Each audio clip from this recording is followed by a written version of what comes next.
Hi hello నమస్తే welcome to hit TV. నేను మీ శ్వేత గంగాధర్. ఈ రోజు అయితే చాలా విషయాలు మాట్లాడుకుందాం. ప్రస్తుతం ఆ విషయాలన్నీ మనతో పాటు షేర్ చేసుకోవడానికి ప్రముఖ సీనియర్ జర్నలిస్ట్ సురేష్ కొచ్చాటిల్ గారు ఉన్నారు. ఒక్కసారి వారి మాటలు తెలుసుకుందాం. సార్ నమస్తే. నమస్తే సార్ చెప్పండి, అసలు బంగ్లాదేశ్లో అత్యంత కిరాతకంగా హత్య దీపు చంద్రదాస్, అసలు మనం అది ఎలా చూడొచ్చు?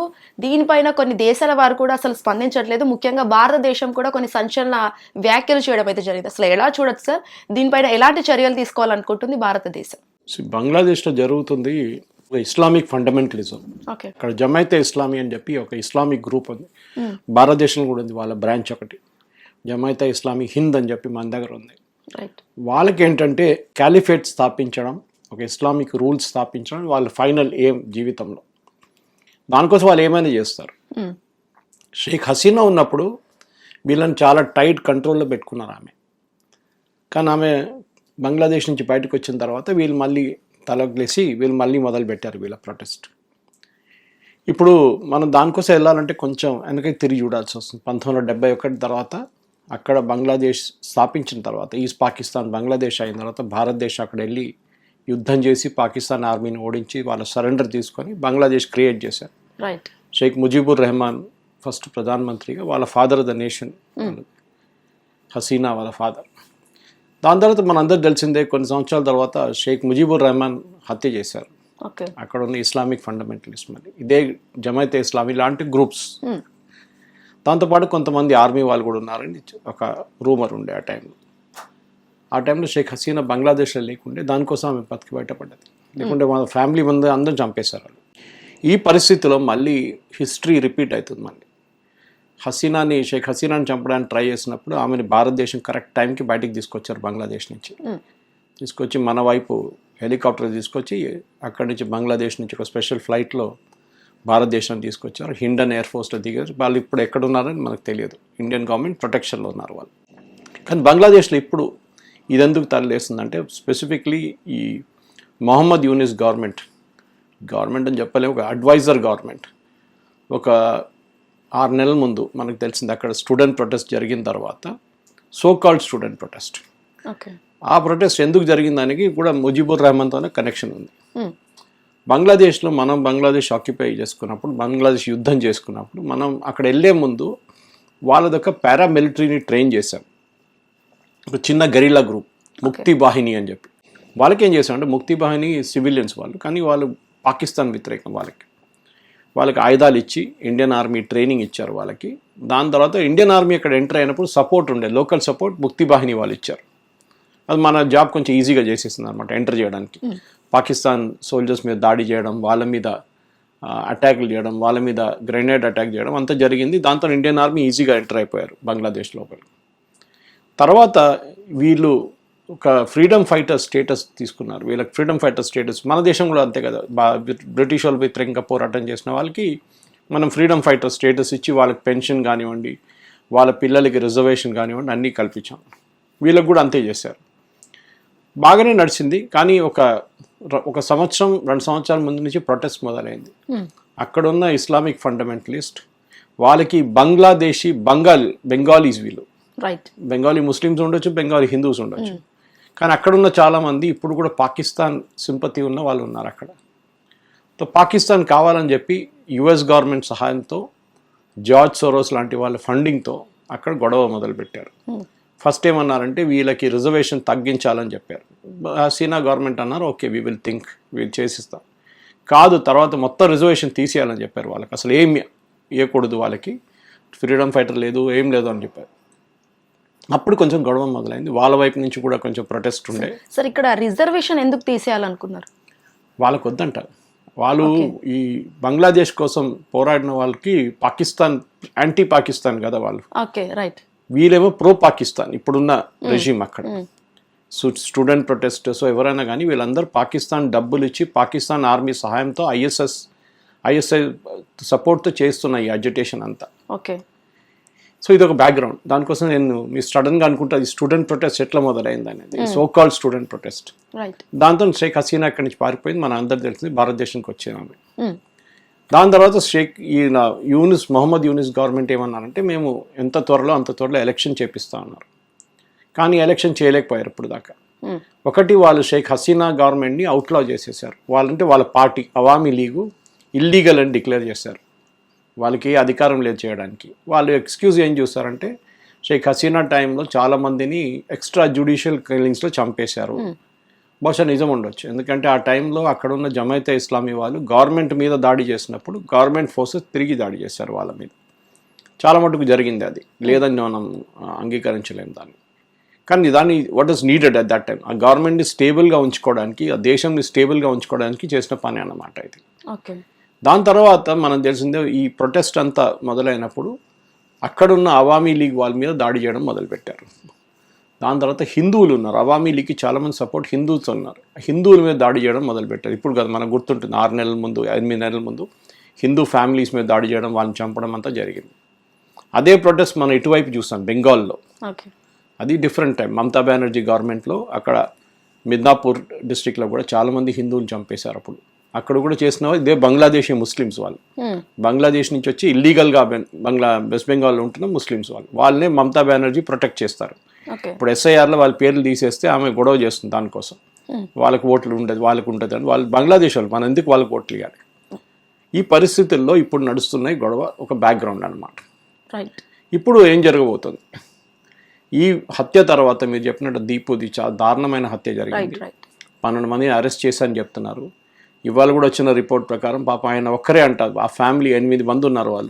వాళ్ళ అమ్మగారు, వాళ్ళంతా ఫ్యామిలీ, వాళ్ళ వైఫ్ అంతా పిల్లలు అందరూ కలిసి 8 మంది ఉన్నారు. ఈయన్ని పోలీస్ కస్టడీ నుంచి గుంజి తీసుకెళ్లారు ఈ ప్రొటెస్టర్స్. పోలీసు వాళ్ళు ఏం చేశారు? చూసుకుంటూ ఊరుకున్నారా? మనం భారతదేశంలో కూడా చూసాం. మనం కాంగ్రెస్ హయాంలో, అప్పుడున్న ఉద్ధవ్ ఠాక్రే హయాంలో మహారాష్ట్రలో పల్ఘర్ అని చెప్పి ఒక ఇన్సిడెంట్ జరిగింది. సాధువుల మీద దాడి చేయడం, సాధువులు చంపడం జరిగింది. Same case.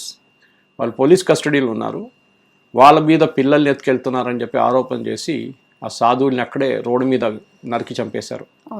ఎవరు చేశారు? హిందువులు చేశారు, హిందువుల మీదే. కానీ అక్కడ ఉన్న సాధువులు అంటే హిందువులు అని చెప్పి ఈ సోకాల్డ్ సెక్యులర్ వాళ్ళు చేసిన హత్య అది. బంగ్లాదేశ్లో జరిగింది ఒకటే, మన వైపు జరిగింది ఒకటే, కానీ మనం జస్టిఫై చేస్తున్నాం దాన్ని. అప్పుడున్న ఉద్ధవ్ ఠాక్రే గవర్నమెంట్ ఏమో లేదు వాళ్ళ మీద ఆరోపణలు ఉండే అది ఇదని చెప్పి ఏదో ఎక్స్క్యూజ్ చెప్పారు. సరే, బంగ్లాదేశ్ తిరిగి వస్తాం మనం. ఇప్పుడు అక్కడ జరగబోయేది 2 మేజర్ జరగాల్సింది. యాక్చువల్లీ ఇప్పుడు జరుగుతుందో లేదో తెలియదు. ఈ ఘటనల తర్వాత బంగ్లాదేశ్ టోటలీ అన్స్టేబుల్ సిచ్యువేషన్లో ఉన్నారు. ఒకటి, అక్కడ ఎలక్షన్ జరగాలి. ఎలక్షన్కి ఒకటే పార్టీ ఉన్నారు అక్కడ ఇప్పుడు, BNP, బంగ్లాదేశీ నేషనల్ పార్టీ, బంగ్లా నేషనల్ పార్టీ. అది షేక్ ఖాలిదా జియా పార్టీ. అది దీనికన్నా ముందు ఉన్న ప్రధానమంత్రి ఖాలిదా, బట్ షీ క్రిటికలీ ఇల్. ఆమె లండన్లో ఉంది, వెంటిలేటర్లో ఉంది. ఏ రోజైనా ఆమె మరణం అవుతుంది అనమాట. So she will die any of the days. చాలా క్రిటికల్గా ఉన్నారు ఆమె. ఆమె కొడుకు ఇప్పుడు ఆ పార్టీ హెడ్ ఉన్నారు. ఆయన యాక్చువల్లీ బంగ్లాదేశ్కి రావాలండే. మొన్న ఈ ఘటన జరిగిన రోజు ఆయన ఈ was suppose to land in Bangladesh. So కావాలని చేశారని కూడా డౌట్ వస్తుంది. ఇప్పుడు ఆయన రాకుండా ఆయన బయట ఆపడానికి చేశారని ఒక రూమర్. లండన్లో ఉంటాడు ఆయన. సో అదొకటి. రెండోది, ఒక రెఫరెండం చేస్తున్నారు అక్కడ. రెఫరెండంలో ఏం ట్రై చేస్తున్నారంటే ప్రధానమంత్రి పోస్ట్ని డైల్యూట్ చేస్తున్నారు. ప్రధానమంత్రి ఎవరైనా గెలిస్తే, ఇప్పుడు గెలవబోతుంది ఖాలిదా జియా వాళ్ళ కొడుకు, కానీ ఆయన కూడా ఒక షేక్ హసీనా లాగా తయారవుతాడమని వీళ్ళకి భయం ఉంది. దానికోసం ఏం చేస్తున్నారంటే ప్రధానమంత్రి పవర్ని తగ్గించాలని చెప్పి ఒక రెఫరెండం చేస్తున్నారు. రెఫరెండం అంటే ప్రజల దగ్గర అడుగుతున్నారు, మేము ఇది చేయొచ్చా చేయలేమా అని చెప్పేసి. దాంట్లో 12 పాయింట్స్ ఉన్నాయి. ఇదొకటి ఫస్ట్ పాయింట్. సెకండ్ పాయింట్ ఏంటంటే అక్కడ ఉన్న అప్పర్ హౌస్ని క్రియేట్ చేస్తున్నారు. మన దగ్గర మనం కూడా బ్రిటిష్ పార్లమెంట్ సిస్టమ్ తీసుకున్నాం. House of Lords, House of Commons, అంటే రాజ్యసభ, లోక్సభ. వీళ్ళకి ఇప్పుడు ఉన్నది లోక్సభ ఒకటే. సో వీళ్ళు కూడా ఒక రాజ్యసభ ట్రై చేస్తున్నారు క్రియేట్ చేయడానికి.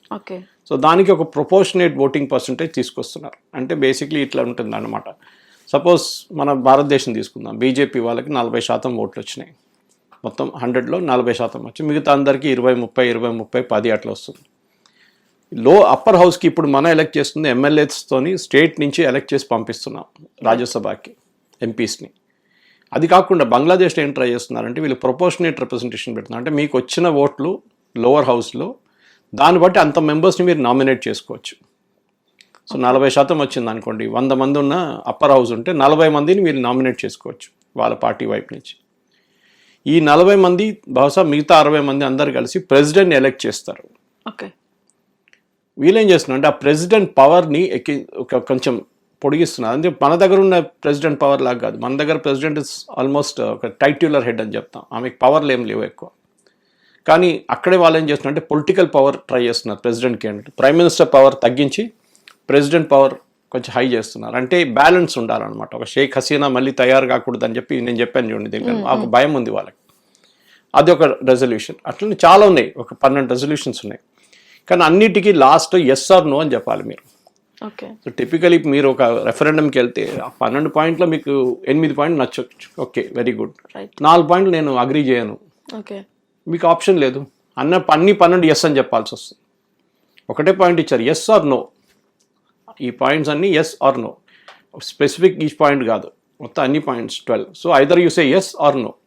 సో అది ఆ పాయింట్కి వచ్చినప్పుడు పెద్ద డిస్ప్యూట్ జరగబోతుంది. అది ఇంకా రెఫరెండం ఇంకా వచ్చే సంవత్సరంలో, దట్ ఈస్ 2026 మార్చ్ దాకా నడిపిస్తాం అని చెప్పి. కానీ అది కూడా చాలా డౌట్ఫుల్. ఇప్పుడున్న పరిస్థితుల్లో బంగ్లాదేశ్లో ఉన్న సిచ్యువేషన్ చూస్తే ఏం జరుగుతుంది రేపు అని చెప్పలేము మనం. ఒకటి, వాళ్ళ దగ్గర డబ్బులు లేవు. They are in very Pakistan లాగానే ఆటా కోసం కొట్టుకుంటున్నారు అక్కడ. బంగ్లాదేశ్లో ఉన్నది 3 మేజర్ ఎక్స్పోర్ట్స్, 3-4 తీసుకుందాం మనం. The top most export is textiles. వాళ్ళ దగ్గర రెడీమేడ్ గార్మెంట్స్. వాళ్ళు వరల్డ్లో ఒక టైంలో నెంబర్ 1 ఉండే, ఇప్పుడు నెంబర్ 2, నెంబర్ 3కి వచ్చేసారు వాళ్ళు. మన వైపు నుంచి కూడా చాలా హెవీ కాంపిటీషన్ ఉంది. తిరుపూర్ కానివ్వండి, లుధియానా కానివ్వండి, మన కీటెక్స్ లాంటి కంపెనీ వరంగల్లో పెట్టారు, కేరళ బేస్డ్ కంపెనీ. అట్లాంటి చాలా కంపెనీస్ ఉన్నారు మన దగ్గర. కానీ మనం ఏం చేస్తాం, మన వేజెస్ కొంచెం ఎక్కువ ఉంది, మన జీతాలు ఎక్కువ ఉంది. వాళ్ళ బంగ్లాదేశ్ జీతం చాలా తక్కువ. దాంతో వాళ్ళు కాంపిటేటివ్గా I mean that's what main. అదే కదా మన దగ్గర ఎందుకు అమెరికాలో అదే టెక్స్టైల్ తయారు చేస్తే వాళ్ళ జీతం ఇస్తే అన్ప్రొడక్టివ్ అయిపోతారు, దే కెనాట్ బి కాంపిటేటివ్.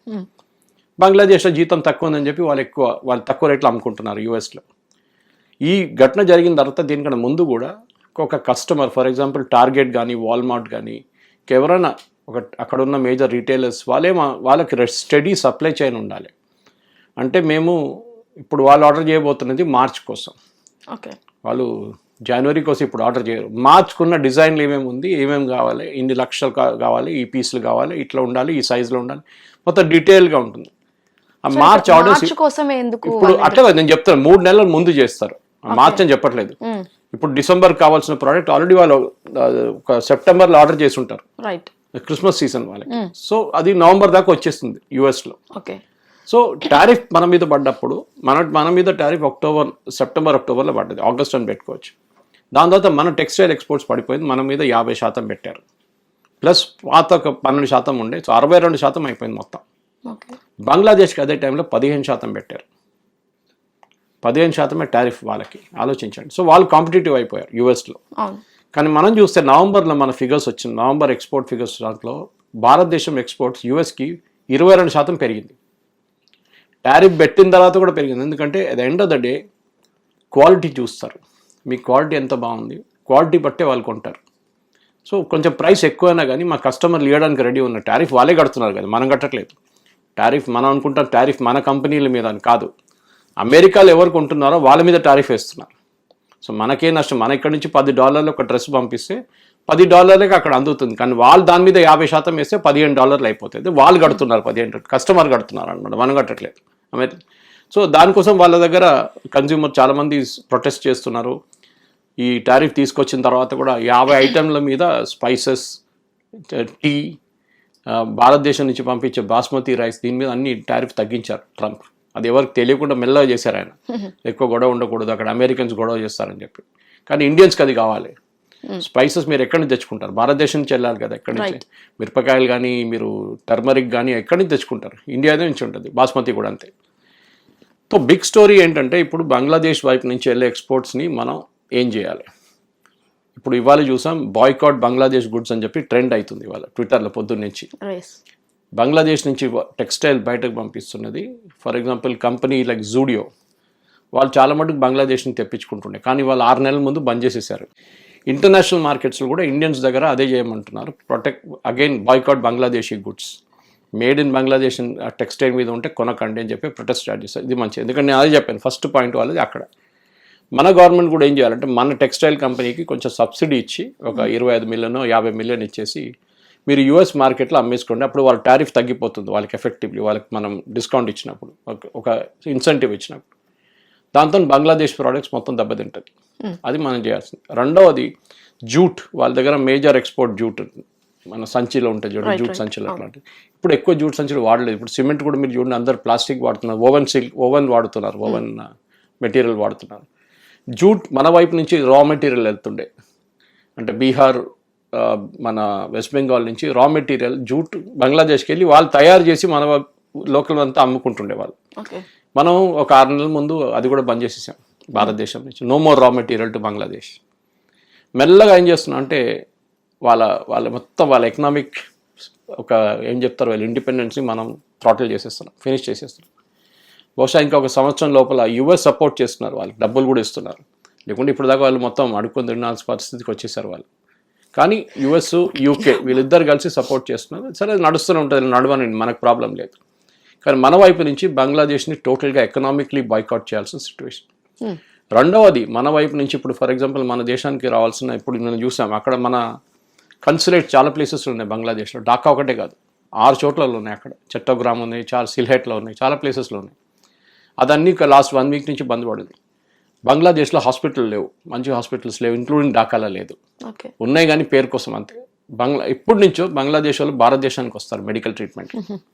మీరు బిలీవ్ చేయరు, నేను పనిచేస్తున్నప్పుడు 90లో అప్పుడు కూడా నేను చూసాను. ఆ టైంలో బంగ్లాదేశ్ నుంచి మెడికల్ వీసా తీసుకొని చెన్నైకి వస్తుండే, అపోలో చెన్నైకి మెడికల్ ట్రీట్మెంట్కి. ఎంత దూరం, కల్కటాలో వాళ్ళ దగ్గర హాస్పిటల్స్ ఉంది కానీ కల్కటాకి రారు, వాళ్ళు చెన్నైకి వస్తారు. They believe that the best treatment is there. దాని తర్వాత ఆఫ్ కోర్స్ హైదరాబాద్, మళ్ళీ కలకత్తా అట్లాంటి సిటీస్కి రావడం మొదలుపెట్టారు, ఢిల్లీ కూడా. కానీ బంగ్లాదేశ్ నుంచి మ్యాక్సిమం మెడికల్ వీసాస్ అప్లై చేస్తారు, వేలాది మంది వస్తారు మెడికల్ వీసా మీద. అది మనం లాస్ట్ 1 వీక్ నుంచి బంద్ చేసేసాం. సడన్గా ఇప్పుడు వాళ్ళు వైపు నుంచి ఎడవడం మొదలుపెట్టారు. ఏంటి ఇది ఇట్లా బంద్ చేస్తే ఎట్లా అవుతుందంటే, మనం ఆన్ హ్యూమానిటేరియన్ గ్రౌండ్స్ ఇవాళ నుంచి ఓపెన్ చేయబోతున్నాం మళ్ళీ కన్సులేట్స్ అంతా. నేనే చెప్తాను అంటే, ఓకే మీరు మెడికల్ వీసా ఇష్యూ చేయకండి, ఏమవుతుంది. కానీ వీళ్ళేమంటారు, ఆ చిన్న పాప ఉంది, దానికి హార్ట్ కండిషన్ ఉంది, అది ఇక్కడ రాకపోతే చనిపోతుంది అని చెప్పేసి మన వాళ్ళు ఏడవడం మొదలు పెడతారు. హ్యూమన్ రైట్స్ మన వైపు నుంచి. అక్కడ దీపుని చంపినప్పుడు ఎవరు మాట్లాడలేదు, ఇట్లాంటి వాళ్ళు హ్యూమన్ రైట్స్ వాళ్ళు ఎవరు కనిపించలేదు ఆ టైంలో. మన దగ్గర ఉన్న ఫిలిం స్టార్స్ ఎవరు ట్వీట్ చేయలేదు దాని గురించి, మన దగ్గర ఉన్న సెలబ్రిటీస్ ఎవరు ట్వీట్ చేయలేదు దాని గురించి. సో వాళ్ళకి సెలెక్టివ్ సెక్యులరిజం ఉందన్నమాట వాళ్ళ దగ్గర.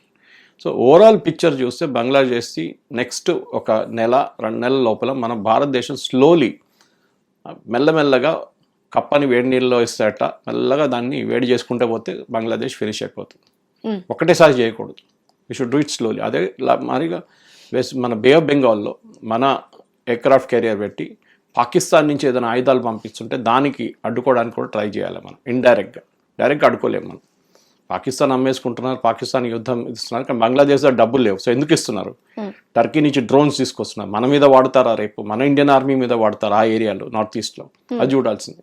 ఎందుకంటే ఈ చనిపోయిన హేదీ ఆయన మెయిన్ స్ట్రాటజీ అని చెప్తారంటే, ఆ టైంలో గ్రేటర్ బెంగాల్ అని ఉండే ఒక టైంలో, Siraj-ud-Daulah time, battle of Plassey అని మీరు హిస్టరీ బుక్స్లో చదివి ఉంటారు. బ్యాటిల్ ఆఫ్ ప్లాసీ జరిగినప్పుడు బెంగాల్ మొత్తం నార్త్ ఈస్ట్ అంతా ఒక బెంగాల్ ఉండే కంప్లీట్గా. దాని తర్వాతనే దాన్ని సపరేట్గా నార్త్ ఈస్ట్ ఫ్రాంటియర్ ఏజెన్సీ అని చేశారు. ఇటువైపు ఏమో బెంగాల్ ఈస్ట్ పాకిస్తాన్ లాగా తయారైన తర్వాత after this one Bengali Hindu, Bengali Muslim అని డివైడ్ చేసుకున్నారు బ్రిటిష్ వాళ్ళు ఆ టైంలోనే, బిఫోర్ ఇండిపెండెన్స్. సో వాళ్ళు ఏమంటున్నారు, మా పాత సిస్టమ్కి వెళ్ళిపోతాం, బంగ్లాదేశ్ ఇటువైపు వెస్ట్ బెంగాల్ గుంజుకుంటాం, అటువైపు నార్త్ ఈస్ట్ గుంజు. అది వాళ్ళు చిన్నపిల్లల ఆట కాదు ఇది. అది పోయి ఒక ఇంచు కూడా మనం ఇయ్యం అక్కడ డెఫినెట్గా. ఏం చెప్తే వాళ్ళని, ఎందుకంటే వాళ్ళు చాలా చిన్న ఆర్మీ వాళ్ళది. 1 రోజు 2 రోజుల్లో ఫినిష్ చేసేవచ్చు మనం వాళ్ళని. మన ఆర్మీ సైజ్ చూస్తే we're the 2nd largest army in the world by size, 4th largest economy. Bangladesh ఎక్కడ లేరు. సో మనం ఈజీగా ఫినిష్ చేయొచ్చు. వాళ్ళ పాస్చరింగ్ అంతా అంటే ఇది ఏం చెప్తుందంటే, ఇస్లామిక్ ఒక మూవ్మెంట్లో ఇట్లాంటి చాలా మటుకు ఉంటుంది. మీరు కనైహర్ లాల్ మర్డర్ విని ఉంటారు జైపూర్లో, నుపూర్ శర్మ ఎపిసోడ్ తర్వాత. అక్కడ కూడా అదే జరిగింది కదా, అక్కడ కూడా అదే జరిగింది. ఆయన ఏదో చెప్పారు, ఏదో పోస్ట్ చేసి, నుపూర్ శర్మ చేసిన పోస్ట్ని రీపోస్ట్ చేసిన ఆయన చంపేశారు. ఆయన ఏం తప్పు చేశాడు? ఇది మన దేశంలో జరుగుతుంది, కానీ దాన్ని సపోర్ట్ చేయడానికి చాలా మంది ఉంటాయి. ఆయన ఎందుకు చేశాడు, నుపూర్ శర్మ అట్లా ఎందుకు చెప్పింది? ఆమె వాళ్ళ పుస్తకంలో ఉన్న మాటని చెప్పింది, బయట నుంచి ఏం చెప్పలేదు. వాళ్ళ పుస్తకంలో ఏం రాసిందో అదే మాట ఆమె టెలివిజన్ షోలో చెప్పింది. That is a fundamental right. కానీ దాని వ్యతిరేకంగా ప్రొటెస్ట్ చేసి ఆమె మీద హత్య చేయడానికి ట్రై చేశారు. ఆమె మీద డెత్ థ్రెట్ పెట్టిన, ఆమె ఇప్పుడు కూడా పోలీస్ ప్రొటెక్షన్లో ఉంది ఆమె. సో అది కాకుండా మన దేశంలో కూడా ఇస్లామిక్ ఫండమెంటలిజం కేరళలో కానీ, సౌత్ కర్ణాటకలో కానీ, వెస్ట్ బెంగాల్లో కానీ చాలా మటుకు చూస్తున్నాం మనం. దీన్ని కూడా ఆపాలి మనం. ఈవెన్ కోయంబత్తూరు వైపు తమిళనాడులో అక్కడ కూడా గ్రూప్స్ ఉన్నారు. సో అట్లాంటి గ్రూప్స్ని మన దేశంలో కూడా అరికట్టాల్సిన టైం వచ్చేసింది. బంగ్లాదేశ్ని మనం మెల్లగా slowly we have to kill it. Bangladesh అనే ఒక కాన్సెప్ట్ని మనం ఒక కంప్లీట్ వీక్ గవర్నమెంట్గా చేసి పడేసేయాల్సింది. యూనిస్ ఎక్కువ రోజు ఉండడు, ఐదర్ పారిపోతాడు. ఇప్పుడు ఉన్నదంతా యూఎస్ సపోర్ట్తో ఉంటున్నారు అక్కడ. యూఎస్కి చైనాని కౌంటర్ చేయడానికి వాళ్ళు కావాలి, బంగ్లాదేశ్ కావాలి. చైనా వైపు ఉన్న చైనా ఏం చేస్తున్నారు అక్కడ కూర్చొని చూస్తున్నారు వాళ్ళు. ఒకటి బే ఆఫ్ బెంగాల్ వైపు చూస్తున్నారు, ఒకటి నార్త్ బంగ్లాదేశ్లో కూర్చొని చైనా అరుణాచల్ ప్రదేశ్ కానీ అక్కడ టిబెట్ వైపు ఏం చేస్తున్నారని చూస్తున్నారు ఇక్కడ కూర్చొని. వాళ్ళ ట్రూప్ మూవ్మెంట్స్ కానీ వాళ్ళ ఎయిర్క్రాఫ్ట్ మూవ్మెంట్స్ అన్ని మానిటర్ చేస్తున్నారు. సో యూఎస్కి ఇప్పుడు బంగ్లాదేశ్ కావాలి. ఎన్ని రోజులు ఉంటారో తెలియదు. దీనికన్నా ముందు చైనా వాళ్ళు వచ్చి కూర్చున్నారు అక్కడ. ఇప్పుడు చైనా వాళ్ళు మయన్మార్ వైపు వెళ్ళిపోయారు. సో ఒక జియో పొలిటికల్ సిచ్యువేషన్లో బంగ్లాదేశ్ని ఒక ఏం చెప్తారు, ఒక కోతిలాగా వాడుకుంటున్నారు. డాన్స్ బాబా డాన్స్ అనగానే డాన్స్ చేస్తున్నారు అనమాట. అట్లా పరిస్థితి బంగ్లాదేశ్లో ఉంది. రైట్.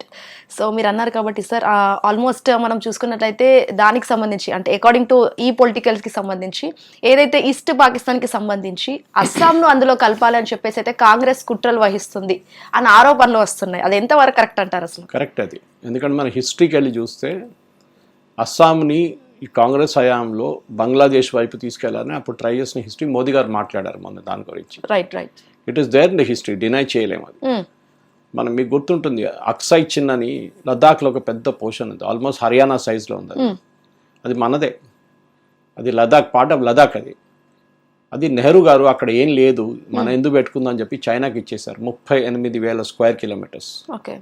సరే అక్కడ ఏం లేదు. నేను కూడా లద్దాఖ్ వెళ్ళాను ఒక సంవత్సరం ముందు. వెరీ డెజలేట్ టెరిటరీ, ఉండే 140,000 పాపులేషన్. ఆల్మోస్ట్ మన తెలంగాణది హాఫ్ సైజ్ ఉంటుంది. ఓకే, కానీ చాలా పాపులేషన్ తక్కువ. మన హైదరాబాద్ సిటీ కన్నా తక్కువ పాపులేషన్, చాలా తక్కువ. సో అట్లాంటి పరిస్థితుల్లో అక్సై చిన్ ఎందుకు ఇచ్చారు అటువైపు ఇచ్చి వాళ్ళు ఇప్పుడు చైనా అక్కడ వచ్చి కూర్చున్నారు చాలా సంవత్సరాల నుంచి. గిఫ్ట్, లిటరలీ గిఫ్ట్ చేశారు. అట్లానే అరుణాచల్ ప్రదేశ్ కూడా నెహ్రూ ఎప్పుడు దాన్ని కౌంటర్ చేయలేదు. బ్రిటిష్ వారు వెళ్ళిన తర్వాత కూడా మనం ఇప్పుడు కూడా చైనా అంగీకరించట్లేదు అరుణాచల్ ప్రదేశ్. మన సిటిజన్స్, అరుణాచల్ ప్రదేశ్ సిటిజన్స్ ఎవరైనా వీసా అప్లై చేస్తే స్టేపుల్ చేస్తారు, వాళ్ళు స్టాంప్ చేయరు. ఓకే, మొన్న కూడా అరుణాచల్ ప్రదేశ్ నుంచి ఒక మహిళ అక్కడ వెళ్తే, చైనాకి వెళ్తే ట్రాన్సిట్లో ఉన్న మహిళనే వాళ్ళు 24 గంటలు ఆపెట్టారు అక్కడ. ఓకే, సో ఇట్లాంటి చేస్తూనే ఉంటారు, చైనా గేమ్ ఆడుతూనే ఉంటారు అది. కానీ మీరు అడిగిన ప్రశ్నకి సరే, బంగ్లాదేశ్ వైపు నుంచి చైనా వైపు నుంచి మన మీద ఏ ప్రెషర్ రాబోతుందంటే yes, there be lot of pressure, దాంట్లో డౌట్ లేదు. ఒకటి పాకిస్తాన్, రెండోది చైనా, మూడోది యుఎస్. వీరు ముగ్గురు బంగ్లాదేశ్లో ఆడుతున్నారు. చైనా ప్రెసెన్స్ తక్కువ ఉంది ఇప్పుడు, కానీ ముందు ఉండే చాలా మటుకు. బెల్ట్ రోడ్ ఇనిషియేటివ్లో వాళ్ళు చాలా డబ్బులు పెట్టారు బంగ్లాదేశ్లో. అది కాకుండా మన వైపు నుంచి అదానీ పవర్, అదానీ వాళ్ళ ఒక పెద్ద ఎలక్ట్రిసిటీ కంపెనీ జార్ఖండ్ నుంచి బంగ్లాదేశ్కి 17% వాళ్ళ ఎలక్ట్రిసిటీ వాళ్ళు సప్లై చేస్తున్నారు. ఆ సింగిల్ ప్లాంట్ నుంచి. ఆ ప్లాంట్ ఇండియాకి సప్లై చేయదు, బంగ్లాదేశ్ కోసం సైన్ చేసుకున్న అగ్రిమెంట్ ప్రకారం మనం వాళ్ళకి పవర్ ఇస్తున్నాం. వాళ్ళకి $500 మిలియన్ ఇంకా బకాయి ఉంది కట్టాల్సింది. బంగ్లాదేశ్ ఇంకా కట్టలేదు. మనం ఒకరోజు రాత్రి ఆఫ్ చేసి పడేయాలి అంతే స్విచ్. బంగ్లాదేశ్లో మొత్తం అంధకారం అయిపోతుంది, అక్కడ ఏం కరెంట్ ఉండదు, ఏముండదు. అది మనం చేయాలి. కానీ చేస్తే మన వాళ్ళు మళ్ళీ అంటే అది హ్యూమానిటేరియన్ కండిషన్స్, అక్కడ హాస్పిటల్స్ ఉంది, ఎంతసేపు జనరేటర్ నడిపిస్తారు, మనం కరెంట్ ఎట్లా కట్ చేసేస్తాము. చేయాల్సిందే. హిందీలో అంటారు ఘీని తీయడానికి సీదా ఉంగ్లీస్ అని నికాలతో టేడా ఉంగ్లీస్ అని నికాలని అంటారు. వాళ్ళని అంతే, మనం స్ట్రైట్ ఫార్వర్డ్ చేస్తే చాలు, పట్టించుకోకపోతే మనం ఇండైరెక్ట్ గా కూడా చేయాల్సి వస్తుంది అనమాట. అస్సాంని కలిపితే కాంగ్రెస్ పార్టీకి వచ్చిన బెనిఫిట్స్ ఏంటి సార్? ముఖ్యంగా ఆ పార్టీకి సంబంధించి అస్సాం వాళ్ళనే ఎందుకు కలపాలనుకుంటున్నారు? అస్సాం ఏమవుతుందంటే ఇప్పుడు కాదు, north east frontier agency time నుంచే అస్సాం కాకుండా నాగాలాండ్ కూడా అంతే, మిజోరాం అంతే, మణిపూర్ అంతే. ఇదంతా నార్త్ ఈస్ట్ స్టేట్స్ని అసలు కాంగ్రెస్ వాళ్ళు పట్టించుకోలేదు. Out of sight out of mind అంటారు ఇంగ్లీష్లో. ఎక్కడో ఉంది నార్త్ ఈస్ట్, 7 సిస్టర్స్ ఆఫ్ అంటారు వాళ్ళని. వాళ్ళు అక్కడ డెవలప్మెంట్ లేకుండా, ఒక ట్రైన్ కూడా లేకుండా, మొన్న మోదీ గారు వచ్చిన తర్వాతనే మణిపూర్కి ఒక ట్రైన్ ఫైనలీ వెళ్ళింది అనమాట అక్కడికి. అంత దారుణమైన పరిస్థితి అక్కడ. ఫ్లైట్లు చాలా తక్కువ ఉండే. ఉడాన్ స్కీమ్ పెట్టారు ఇప్పుడు. ఉడాన్తోనే అక్కడ చాలా మంది ఇక్కడి నుంచి పనిచేస్తున్న అమ్మాయిలు అబ్బాయిలు 4 రోజులు తీసుకుంటారు వాళ్ళు అక్కడ చేరుకోవడానికి. నాగాలాండ్ లేకుండా మణిపూర్ చేరుకోవడం 4 రోజులు తీసుకుంటారు, హైదరాబాద్ నుంచి బెంగళూరు నుంచి ట్రైన్లో. ఇప్పుడు వాళ్ళు ఒక 3 గంటలు 4 గంటల సేపట్లో వాళ్ళు చేరుకుంటారు వాళ్ళ ఇంటికి. ఎంత బెనిఫిట్ చూడండి. సో సబ్సిడీ ఇస్తున్నారు అన్నమాట దానికి. నార్త్ ఈస్ట్లో $2,500 దాకా టికెట్ మీద సబ్సిడీ ఇస్తున్నారు. సో అక్కడ ఫ్లై చేయొచ్చు అని చెప్పేసి నార్త్ ఈస్ట్లో చిన్న చిన్న ఎయిర్పోర్ట్స్ ఉంటాయి అక్కడ. ఇది మెయిన్లీ ఏంటంటే బంగ్లాదేశ్ వచ్చిన దానికన్నా ముందు కూడా మనం ఒక చిట్టగాంగ్ అనే వాళ్ళ పోర్షన్ ఉంది, ఇప్పుడు కూడా చట్టగ్రామ్ అంటారు దానికి పేరు మార్చారు. హిందూ మెజారిటీ ఉండే ఇండిపెండెన్స్ టైంలో. ఓకే. ఈస్ట్ పాకిస్తాన్ వాళ్ళు బ్రిటిష్ వాళ్ళు డివైడ్ చేసినప్పుడు చిట్టగాంగ్లో ఉన్న వాళ్ళు హిందువులు ఏమన్నారంటే మేము 90% హిందువులు ఇక్కడ, మమ్మల్ని భారతదేశంతో కలుపుకోండి, అటువైపు నార్త్ ఈస్ట్ వైపు కలుపుకోండి అంటే నెహ్రూ వద్దన్నారు. ఆలోచించండి ప్లీజ్. వీఆర్ సింధ్ లాగానే, సింధు వాళ్ళు కూడా అదే అన్నారు కదా. బలూచిస్తాన్ వాళ్ళు అన్నారు మాకు వీళ్ళతో సంబంధం లేదు పాకిస్తాన్తో, మమ్మల్ని భారతదేశంలో కలుపుకుంటే అంటే నెహ్రూ గారు ఏమో వద్దు అన్నారు. పొలిటికల్ బ్లండర్స్, నెహ్రూ చేసిన పొలిటికల్ బ్లండర్స్ అసలు కౌంటే లేదు. 62 జరిగిన చైనా వార్, 65 జరిగిన 2 చైనా వార్లు మనం ఓడిపోయాం. కృష్ణ మేనన్ మెయిన్ ఫాట్ అప్పుడున్న డిఫెన్స్ మినిస్టర్, ఆయన ఒక నెహ్రూ చంచా ఉండే, అసలు ఆయనకి డిఫెన్స్ మినిస్టర్ అంటే ఏం తెలియదు. ఫస్ట్ ఇండియాలో జరిగిన స్కామ్ అని చెప్పించిండు, జీప్ స్కామ్ అని చెప్పి, అది ఇంకో పెద్ద స్టోరీ. అది పాత జీపులు కొనుక్కొని కొత్త జీపులు బిల్లు పెట్టేసి శాంక్షన్ చేయించుకున్నాడు నెహ్రూతోని. ఇదన్నీ జరిగింది ఆ టైంలో. సో మనం చూస్తే హిస్టారిక్లీ మనం చాలా మంది అంటారు ఇప్పుడు ఎందుకు మళ్ళీ నెహ్రూని గుంజుకొస్తున్నారు అంటే, హిస్టరీ ఎప్పుడు మర్చిపోకూడదు, ఎందుకంటే ఆ హిస్టరీ మళ్ళీ తిరిగి వస్తుంది ఒకరోజు. అది ఇంగ్లీష్లో అంటారు history has a habit of repeating it self అని. అది మేము చూసుకుంటే ఏ పోర్షన్ అయినా లోకంలో మళ్ళీ అది తిరిగి వస్తుంది. రష్యా యుక్రెయిన్ ఉండొచ్చు, ఏదైనా ఉండొచ్చు, ఇజ్రాయెల్ గాజా ఉండొచ్చు, ఇదన్నీ పాత ప్రాబ్లమే, మళ్ళీ మళ్ళీ తిరిగి వస్తుంది అది. మనం కూడా మన వైపు ఏం చూసుకోవాలంటే ఇప్పుడు బంగ్లాదేశ్తోని మనం సరే చాలా మంది అంటారు బంగ్లాదేశ్ వార్ జరిగినప్పుడు మనం ప్రతి బస్సులో వెళ్ళేవాళ్ళు మన దేశంలో, ఆ టైంలో కార్లు ట్యాక్సీలు చాలా తక్కువ, బస్సులో వెళ్ళేవారు ప్రతి మనిషి 5 పైసలు బంగ్లాదేశ్ కోసం ఇస్తుండే. అంటే మీ టికెట్, ఆ టైంలో టికెట్ రేట్ చాలా తక్కువ, 10 పైసలు ఉండే, దాంట్లో 5 పైసలు బంగ్లాదేశ్ కోసం పక్కన పెట్టారు, బంగ్లాదేశ్ రిలీఫ్ ఫండ్ అని చెప్పి. సినిమా టికెట్ల మీద కూడా అయితే 5 పైసలు 10 పైసలు సినిమా టికెట్ల మీద కూడా మనం బంగ్లాదేశ్కి డొనేట్ చేసాం. అట్లా కోట్లు డొనేట్ చేస్తున్న ఒక దేశం కేవలం ఇక్కడ బంగ్లాదేశ్ కి మాత్రమే ఎందుకు సార్? అది ఆ టైంలో వాళ్ళ దగ్గర ఏం లేకుండే, పాకిస్తాన్ వాళ్ళని ఇడిచేసి వెళ్ళిపోయారు కదా, వాళ్ళని సహాయం చేయడానికి మనం చేసాం ఇదంతా. కానీ చూడండి ఇప్పుడు అదే వాళ్ళు భస్మాసుర్ ఎఫెక్ట్ మన తల మీద తీసుకొచ్చి వాళ్ళు చేయబెడుతున్నారు ఇప్పుడు. సో వాళ్ళని మనం ఎందుకు సహాయం ఇవ్వాలి? ఇవ్వక్కర్లేదు. సరే మెడికల్ వీసా మళ్ళీ అదే తిరిగి వస్తుంది, మెడికల్ వీసాకి వస్తారు వీళ్ళు, వాళ్ళకి మెయిన్ కావాల్సింది అది మెడికల్ వీసా. మళ్ళీ బియ్యం, వాళ్ళ దగ్గర రైస్ లేదు, చాలా తక్కువ, వాళ్ళు రైస్ కల్టివేట్ చేస్తారు కానీ తక్కువ. కానీ అక్కడ కూడా మనం సహాయం చేస్తున్నాం వాళ్ళకి. మళ్ళీ ఇది వరదలు వచ్చినప్పుడు మళ్ళీ మనం సహాయం ఇచ్చినాం వాళ్ళకి, వీ గేవ్ రిలీఫ్ మెటీరియల్స్. చాలా మంది అడుగుతారు ఎందుకు ఇచ్చినాం, వాళ్ళకి ఇవ్వకూడదు కదా, మనం ఇది ఇట్లాంటి పనులు చేస్తున్నారంటే కరెక్ట్. ఇంకోటి ఏంటంటే ఇప్పుడు నిన్న రాత్రి కూడా ఇంకో ఛానల్ డిబేట్లో, లైవ్ డిబేట్లో నన్ను అడిగారు, బంగ్లాదేశ్లో ఉన్న 1 కోటి మంది హిందువులు ఉన్నారు అప్పుడు, 1 కోటి మంది, చిన్న అమౌంట్, చిన్న నంబర్ కాదు, చాలా తగ్గిపోయారు. ముందు 5-6 కోట్లు ఉండే, ఇప్పుడు 1 కోటి మంది అయిపోయారు. వాళ్ళు కన్వర్ట్ చేసేసారు, చంపేశారు, లేకుంటే చాలా మంది భారతదేశం వైపు పారిపోయి వచ్చారు 71 నుంచి. ఆ హిందువుల్ని మనం ఇక్కడ పిలిపించుకోవద్దా అని అడిగారు యాంకర్ నా దగ్గర. Yes, good question. ఎందుకంటే మన సిటిజన్షిప్ అమెండ్మెంట్ యాక్ట్ ఎందుకు తీసుకొచ్చాం? దానికోసమే. బంగ్లాదేశ్, పాకిస్తాన్, ఆఫ్ఘనిస్తాన్లో ఉన్న హిందూ, పార్సీ, సిక్, జైన్ ఈ కమ్యూనిటీ వాళ్ళ మీద దాడులు జరుగుతున్నాయి ఎప్పటి నుంచో. పాకిస్తాన్లో 14% హిందువులు ఉన్నాయి, ఇప్పుడు 1% కూడా లేరు. ఎక్కడికి వెళ్ళారు వాళ్ళు కన్వర్ట్ చేశారు, లేకుంటే వాళ్ళు చంపేశారు, లేకుంటే వాళ్ళు పారిపోయారు. కానీ బంగ్లాదేశ్లో అంటే ఓపెన్ బార్డర్ లేదు మనకు పాకిస్తాన్ వైపు, చాలా కంప్లీట్ ఫెన్సింగ్ ఉంది, మనకి రావడానికి చాలా కష్టం. సో మోదీ గవర్నమెంట్ తీసుకొచ్చే చట్టం ఏంటంటే సిటిజన్షిప్ అమెండ్మెంట్ యాక్ట్లో వీరు మన వైపు వచ్చేస్తే వీళ్ళు ఎక్కడికి వెళ్తారు? సౌదీ అరేబియాకి వెళ్ళలేరు కదా, యెమెన్కి వెళ్ళలేరు కదా, ఏ ముస్లిం కంట్రీకి వెళ్ళలేదు, ఏ నేపాల్ కూడా వెళ్ళలేరు. వాళ్ళు మన వైపు వచ్చేస్తే భారతదేశంలో, ఎందుకంటే మహాత్మా గాంధీ గారు చెప్పారు అప్పుడు బిఫోర్ 47 చెప్పారు that we have a responsibility towards our people అని చెప్పారు. నెహ్రూ లియాఖత్ ప్యాక్ట్ అని ఒక ప్యాక్ట్ ఉండే, 48లో అనుకుంటాను సైన్ చేశారు, ఆర్ 1950. ఆ ప్యాక్ట్ క్లియర్గా రాశారు మీ కంట్రీలో ఉన్న మైనారిటీస్ని మీరు చూసుకోవాలి అని. లియాఖత్ అలీ సైన్ చేశారు అప్పుడున్న పాకిస్తాన్ ప్రధానమంత్రి. వాళ్ళు పాటించుకోలేదు, మనం పాటించుకున్నాం. మన దగ్గర ఉన్న ఆ టైంలో ఉన్న 14% ముస్లిమ్స్ ఇప్పుడు 35% అయిపోయారు.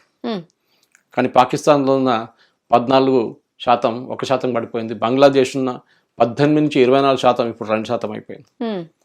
ఆ 1 కోటి మందిలో ఎంతమంది భారతదేశం వైపు వస్తారో మనకు తెలియదు. వాళ్ళ ఇల్లు వాళ్ళంతా అక్కడే ఉంది కదా మొత్తం, దాన్ని ఇడిసి రాలేరు వాళ్ళు. కానీ టెంపరీగా ఒక సొల్యూషన్ క్రియేట్ చేసి ఎవరన్నా రావాలనుకున్న వాళ్ళని మనం పిలిపించుకోవాలి ఇక్కడికి, మన వైపు వచ్చి మన సిటిజన్షిప్ ఇవ్వాల్సి. మన కాంగ్రెస్ వాళ్ళు కూడా వ్యతిరేకించకూడదు, ఎందుకంటే మహాత్మా గాంధీ చెప్పారు అది, దట్ వాళ్ళకి ఎప్పుడైనా ప్రాబ్లం ఉంటే వాళ్ళు మన దేశం వైపు రావచ్చు. నెహ్రూ లియాఖత్ అలీ ప్యాక్ట్లో కూడా అది ఉంది, that we will take care of a minorities. మీరు టేక్ కేర్ చేయలేదు, so we will bring it back Pakistan నుంచి. బంగ్లాదేశ్తో అయితే అప్పుడు లియాఖత్ అలీతో సైన్ చేసిన ప్యాక్ట్ ఈస్ట్ పాకిస్తాన్ కూడా అప్లికబుల్ ఉండే ఇప్పుడున్న బంగ్లాదేశ్ కోసం. సో వాళ్ళని పిలిపించుకోవాలి మనం భారతదేశంకి. కానీ మమతా బెనర్జీ లాంటి వాళ్ళు భయపడతారు. ఓకే. ఆల్రెడీ ఒక పెద్ద మటువా కమ్యూనిటీ అని అక్కడ బంగ్లాదేశ్లో వెస్ట్ బెంగాల్ ఉంది. 1 కోటి మంది ఉన్నారు వాళ్ళు. ఆల్మోస్ట్ 80 లక్షల నుంచి 1 కోటి మంది ఉన్నారు. వాళ్ళు వచ్చి ఒక 30 సంవత్సరాలు అవుతుంది. వాళ్ళకి ఇప్పుడు దాకా సిటిజన్షిప్ ఇవ్వలేదు. వాళ్ళు హిందువులు దానికోసం. కానీ అక్కడి నుంచి వచ్చిన ముస్లిమ్స్కి దొంగ సర్టిఫికెట్లు తయారు చేసి అన్ని చేసి సిపిఎం వాళ్ళు ఈ మమతా బెనర్జీ కలిసి వాళ్ళకి సిటిజన్షిప్ ఇప్పించేశారు. ఓటర్ ఐడి కార్డు సిటిజన్షిప్ ఇవ్వకుంటే కూడా ఓటర్ ఐడి కార్డు దొంగ ఆధార్ కార్డులు అన్ని తయారు చేశారు. కానీ అక్కడి నుంచి వచ్చిన మత కమ్యూనిటీకి ఇవ్వట్లేదు. ఎందుకంటే వాళ్ళు హిందువులు. భయం ఏంటంటే వాళ్ళు బీజేపీకి ఓటేస్తారేమో అని. మొన్న మోదీ గారు వెళ్ళినప్పుడు 2 రోజుల ముందు ఆ స్పీచ్లో అని చెప్పారు, మీ సిటిజన్షిప్ మీకు వస్తుంది, మీ ఫోన్స్ చెక్ చేయండి, మీకు SMS వస్తుంది రెగ్యులర్గా, మీ అప్డేట్స్ వస్తున్నాయి, మీ సిటిజన్షిప్ ప్రాసెస్ అవుతుంది, మీకు as per CAA citizenship amendment act ప్రకారం మీకు సిటిజన్షిప్ ఇస్తాం. అది జరగాల్సింది. రైట్ సార్, ఫైనల్ క్వశ్చన్, ఇది నా పర్సనల్ క్వశ్చన్. అంటే అంత చిన్న బంగ్లాదేశ్లో ప్లేయర్స్ని అంటే తీసుకొని అంటే కొనుక్కొని మన ఇండియా వాళ్ళు అటు క్రికెట్ కావచ్చు ఫుట్బాల్ కావచ్చు అందులో ఆడిపించుకుంటారని చాలా వరకు నేను విన్నాను. అది ఎంతవరకు కరెక్ట్ అని సార్? క్రికెట్ వాళ్ళు, ఫుట్బాల్ నాకు ఎక్కువ తెలియదు కానీ క్రికెట్ మన IPLలో ఉన్నారు కొంతమంది. డెఫినెట్గా వాళ్ళు రారు. ఇప్పుడు ఓకే, మనం పిలిస్తే కూడా వాళ్ళు రారు. ఎందుకంటే వాళ్ళకి కోట్లు మనం ఇస్తున్నాము. 3 కోట్లు కోటి, కొంతమందికి 2 కోట్లు పెట్టి కొనుక్కున్నాం IPLలో. అట్లాంటి డబ్బులు వాళ్ళు బంగ్లాదేశ్లో వాళ్ళ కళలో కూడా వాళ్ళు రాదు ఆ డబ్బులు వాళ్ళకి. Yes, definitely there be a boycott. India Bangladesh matches కూడా జరగదు, అది కూడా ఉంటుంది క్రికెట్లో. అది కాకుండా అక్కడి నుంచి వచ్చే ప్లేయర్ని కూడా మనం తీసుకోకూడదు. వాళ్ళు కూడా రారు ఇప్పుడు IPLలో. BCCI ఒక డిసిషన్ తీసుకొని ఉంటారు ఇప్పుడు దాకా, that we will not take any Bangladesh player into our team. అది జరగాల్సింది. పొలిటికల్ మెసేజింగ్ చాలా ఇంపార్టెంట్. నేను దీనికన్నా ముందు కూడా చెప్పాను చూడండి, పొలిటికల్ మెసేజింగ్ అంటే ఏంటి? వాళ్ళ వైపు నుంచి చేస్తున్న ఎక్స్పోర్ట్స్, కాంపిటీషన్ ఏం చేయాలండి? మేము చేస్తాం. మా ఇండస్ట్రీని అడ్డుకోవాలి, మేము చూసుకోవాలి కదా వాళ్ళని. మా ఇండస్ట్రీ, మా దగ్గర ఉన్న తిరుపూర్లో ఉద్యానాల్లో ఉన్న వాళ్ళని మేము చూసుకోవాలి. So we're supporting them. దాంట్లో సబ్సిడీ ఇస్తున్నారు, మీరు కూడా ఇవ్వండి, నో ప్రాబ్లం. కానీ మీ ఇండస్ట్రీని మేము డెఫినెట్గా ఫినిష్ చేసేస్తాం మేము, దాంట్లో డౌట్ లేదు. అది ఉండాలన్నమాట. Right, thank you so much sir, చాలా మంచి ఇన్ఫర్మేషన్ షేర్ చేసుకున్నారు. సో చూసారు కదా, చాలా వరకు నాలెడ్జ్ పరంగా అయితే పిల్లలకు కావచ్చు పెద్దలకు అందరికీ యూజ్ అవుతుంది. మరో ఎపిసోడ్తో మళ్ళీ నేను ముందుంటాను. అప్పటిదాకా కీప్ వాచింగ్ హిట్ టీవీ. నమస్తే. హిట్ టీవీ యాప్, ఇందులో short news, live news, entertainment shows, movies, digital magazines తో పాటు మీ జిల్లా వార్తలను కూడా ఫ్రీగా చూడొచ్చు. ఇంకెందుకు ఆలస్యం, వెంటనే హిట్ టీవీ యాప్ ని డౌన్లోడ్ చేసుకుని ఫ్రీగా ఎంటర్టైన్మెంట్ పొందండి. Hit TV app, hit TV app, please download hit TV app. Hit TV app ని ఫ్రీగా డౌన్లోడ్ చేసుకుని ఎంజాయ్ చేయండి. మీకు నచ్చిన ఎంటర్టైన్మెంట్ కోసం హిట్ టీవీ యాప్ ని ఫ్రీగా డౌన్లోడ్ చేసుకుని ఎంజాయ్ చేయండి. హిట్ టీవీ యాప్ ని డౌన్లోడ్ చేసుకుని ఆస్వాదించండి, ఆశీర్వదించండి. ఇంతమంది సెలబ్రిటీలు హిట్ టీవీ యాప్ ని డౌన్లోడ్ చేసుకోండి అని చెప్తున్నారంటే ఎంత మంచి యాప్ ఆలోచించండి. అమెరికా అమెరికా అమెరికా అమెరికాలో చదవాలనుకునే వాళ్ళకి విశ్వసనీయమైన పేరు మన శౌర్య కన్సల్టెన్సీ. UK లో 1 year masters, UK లో 1 year masters, 2 years work permit up to 5 years visa. Contact Saurya Consultancy. Contact 89851 89851.